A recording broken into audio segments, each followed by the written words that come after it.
Diving into the past, staring straight into the cryptic, this is the portal to the enigmatic and the unknown.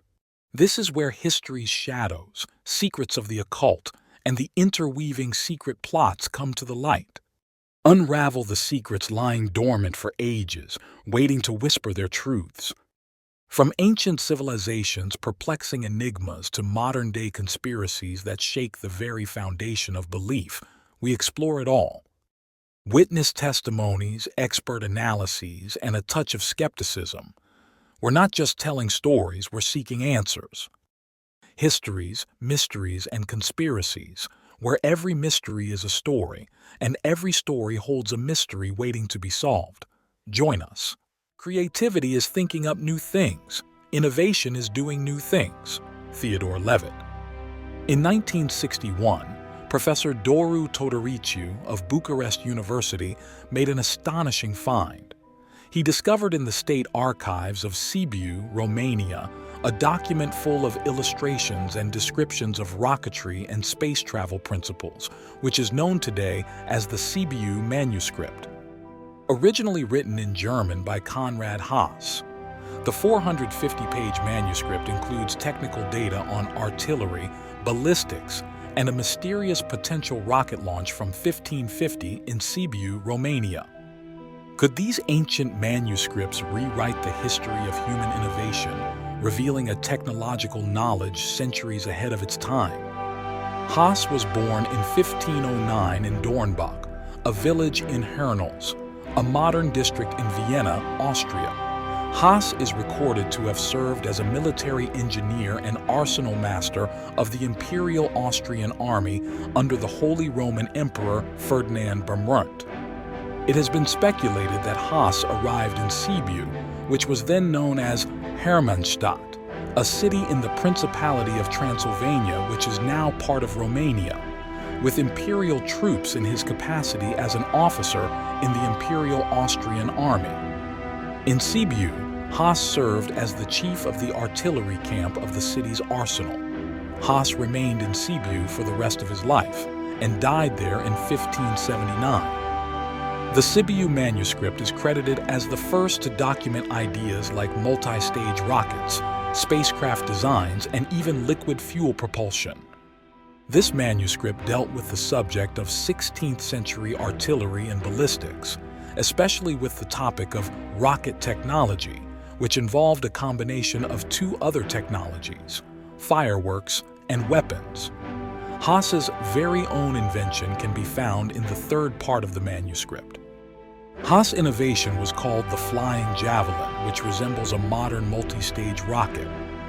Haas provides illustrations to show the design of his device, and also a written description of it. The most notable part of this manuscript is found in using liquid fuel, which sets Haas' rocket theory apart from other early rocketry because other theories suggested the burning of a solid fuel. This innovation made his propulsion model more advanced, as the use of liquid fuel enabled greater efficiency, better velocity control, and overall superior performance. By using liquid fuel instead of solid, Haas's design allowed for better control and efficiency, a concept that would remain unexplored until the 20th century. The Haas rocket used a hybrid rocket motor that burned hydrogen peroxide as an oxidizer and bitumen as a solid fuel.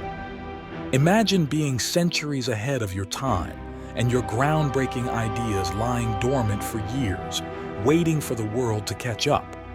This was the fate of a historical military engineer who put detailed instructions on paper many years before humans actually built and designed a liquid-powered rocket.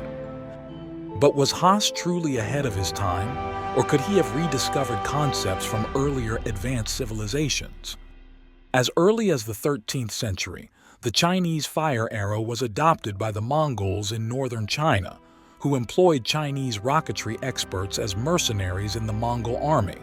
Rockets are thought to have spread via the Mongol invasions to other areas of Eurasia in the mid-13th century.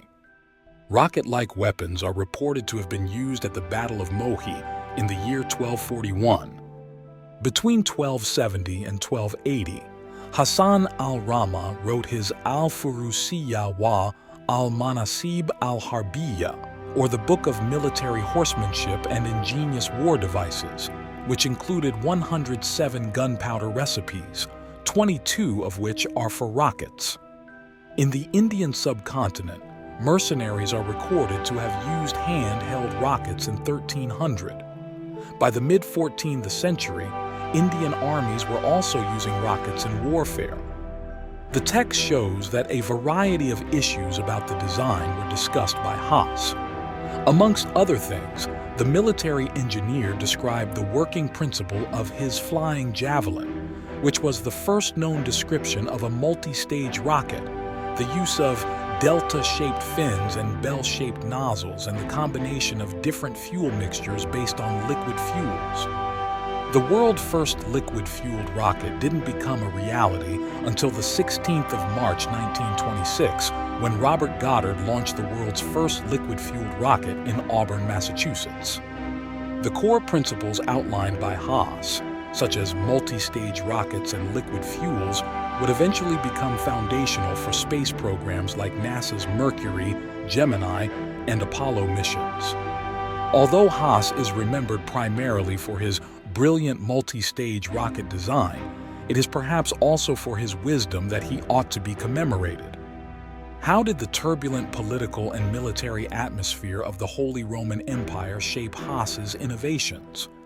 Did his military role drive him to experiment or stumble upon rocketry principles? In the last paragraph of his work, Haas gives a piece of advice that advocates for peace. But my advice is for more peace and no war, leaving the rifles calmly in storage, so the bullet is not fired, the gunpowder is not burned or wet, so the prince keeps his money, the arsenal master his life.